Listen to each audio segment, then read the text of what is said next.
am tired of hearing that First Amendment rights protect students when they're creating a hostile and unsafe learning environment for myself and for other students here. I think that it's important for us to create that distinction and create a space where we can all learn from one another and start to create a place of healing rather than a place where we're experiencing a lot of hate like we have in the past. Yeah, screw the First Amendment, says the radical leftists on campus at Missouri, and it's spreading, as we talked about with Andy McCarthy at the top of the show. Joining us now on the Malzberg panel, Roger Simon, co-founder, PJ Media, award-winning novelist and columnist of Diary of a Mad Voter, Brent Budowsky, contributor with the Hill, and of course former aide to Senator Lloyd Bentsen. All right, let me start with you, Roger, because you were chuckling.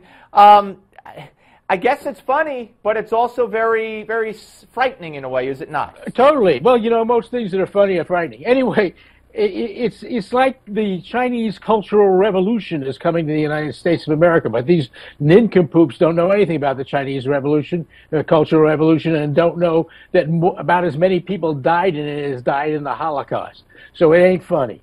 I mean, what they're doing is doing exactly what Chairman Mao did, which is shut up his adversaries.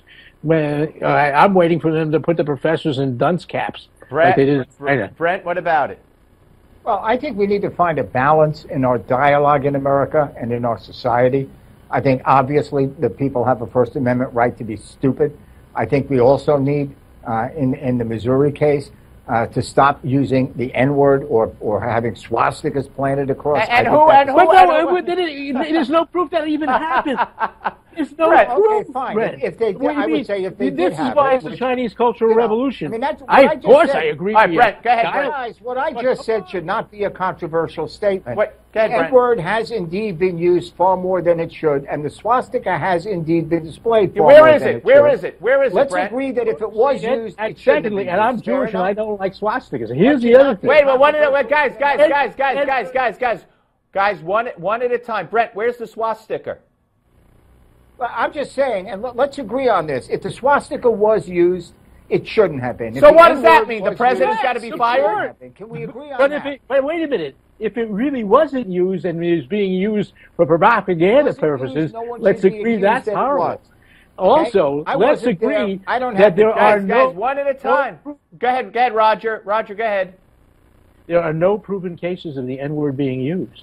This is a very weird situation. It's psychologically sick. Things have gone around the bend. That's why it's like the Chinese Cultural Revolution. Anybody would agree the N-word is bad, swastikas are bad, but they have been for generations. So I think that something very odd going on. Brent?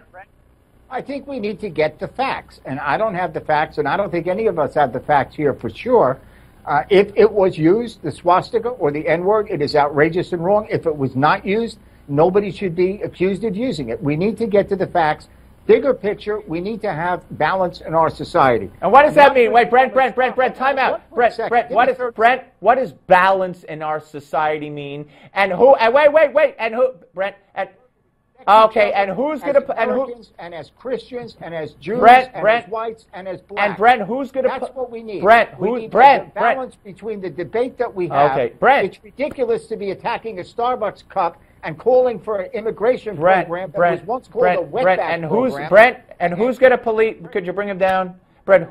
Brent, you got to listen to me. Who's going to police? Who's going to police this balance? And who's going to make penalties? And what will they be in your utopia? In every case, there is an ability to find the evidence and to find out what happened. I don't pretend to know. I don't know. You don't. But already, like to get the facts, people have been resigned and fired. Go ahead, Roger.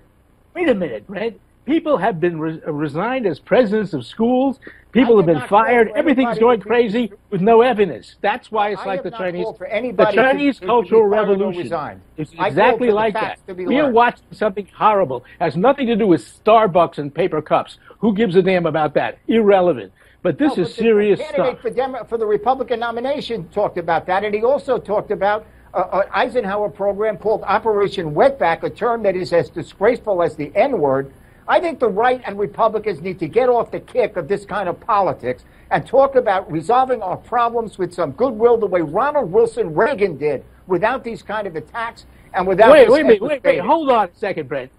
I didn't say that at all, and you're full of it. First of all, I agree with you about Trump using Operation Wetback. That's disgusting.